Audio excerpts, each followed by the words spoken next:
Cartoon Obsession. Hello everybody, my name is Nathan and I am the man with a cartoon obsession. It's that time again, time for me to review an obscure cartoon and anime as voted on by you, the viewers. We're going to start with the obscure anime, and I should preface this by saying that calling this series obscure might be a little unfair since it's only about a year old. However, it did seem to fly under the radar during its premiere season in the fall of 2019, and I haven't heard too many people talk about it. Because of that, in my mind, it qualifies as obscure, and to be honest, I didn't even expect it to win the poll. But since it did, here's my review of After School Dice Club.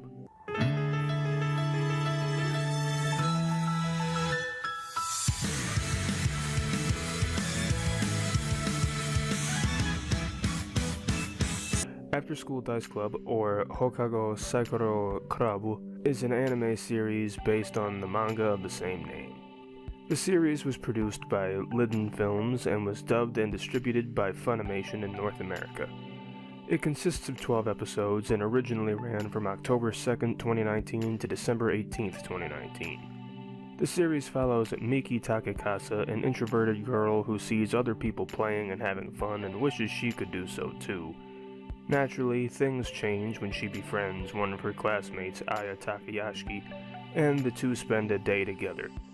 Then they spot their class representative Midori Ono wandering around Kyoto's entertainment district at your curfew, so they decided to follow her, and it's revealed that she works part-time at a game shop called Saikoro Club. This sparks a friendship between these three, and they wind up playing games every episode, with each other and various other characters. They play a variety of games, from card games to board games to dice games, and just about all the games they're seen playing are real games. It even goes into a little bit of game history, which is a pretty unique touch. There are no real stakes to these games, well with one exception. For the most part though, they're all just playing to have fun, which isn't seen a whole lot in anime. The series also contains some rom-com elements, but I wouldn't call this a full-blown romantic comedy. As far as being a straight-up comedy though, this anime has many jokes that don't miss the mark. It's a lot of lighthearted humor and it's pretty easy to get behind. Hey, do you like board games and stuff like that? I do! Absolutely 100% love them! What? Since when are you a game enthusiast? Since shut up! The anime also features quite an array of characters, and a lot of them are pretty likable. We'll start with the main character, Miki Takekasa. As I said earlier, she's an introvert and keeps to herself, turning down invitations to hang out with others and just staying out of the way. That is, until she befriends Aya and Midori and starts playing games with them, like I mentioned before. Miki is one of two characters who shows some actual development in this series. She learns some important lessons and grows as a person from playing games and just spending time with her new friends, and that's always a wholesome idea to see. The first person Miki befriends is Aya Takayashi, who's new to the area. She ends up introducing herself to Miki after she falls off her bike and faceplants into a river. She is rather absent-minded, but friendly nonetheless. She's my least favorite of the main cast, but I still like her overall. The third member of their group is the class representative Midori Ono. As I said earlier, she works at a game store, and spoiler alert in case I didn't mention it earlier, her dream is to actually become a board game designer or author, as they're sometimes referred to. She's the other character who gets some development, not to the same degree as Miki, but we get to see her work toward achieving her dream, and she learns a lot along the way. Later on in the series, a fourth character enters the main cast. Her name is Amelia, and she's an exchange student originally from Germany, but she's lived in Japan for a few years. Her father owns a board game cafe called Café Geschenk, which in case you don't know German means gift. I should mention that this anime incorporates some German words, and it can be a little hard to follow if you're not familiar with the language. Ich spreche ein bisschen Deutsch, so it wasn't too bad for me. Anyway, Amelia is a fun character. She shares the same dream as Midori, and she's just as knowledgeable about games, but she does offer her own unique charm to the cast. As for some of the standout supporting characters, let's start with the owner of Saikoro Club, Takeru Kinjo. He's an intimidating looking man, but he's actually cool and down to earth. He acts as a mediator in some cases and tries to help the girls solve their problems with games. Plus, he acts as a good mentor to Midori when it comes to following her dream. Another character I enjoy is Shota Tanoe, a childhood friend of Midori's, and he also has a crush on Aya. He offers some good comic relief and he's just another down-to-earth guy. My favorite supporting character is Kyoko Maki. She's a friend of Aya's sister, but it's also revealed that she met Miki when they were younger. She and Miki have some nice bonding moments, and Maki acts sort of like an older sister to her. One other thing I really have to praise this series for is its visual presentation. I like the art style, bright, vibrant colors, and character designs. I will say that it bugs me that Shota's pant leg is rolled up for some inexplicable reason, but that kind of thing bugs me in real life as well, so that's more of a nitpick. Now let's get into the other nitpicks and actual problems I have with the series. I'll start with the characters. I do like a lot of these characters, but it's hard for me to say that I love any of them. They're fun and likable, but not exactly three-dimensional. I also appreciate the effort of trying to flesh out a few of the supporting characters, but not all of them are that interesting. My least favorite character is Ren Shibusawa, the student council vice president. She's pretty annoying, and pardon my terminology, but a basic bitch.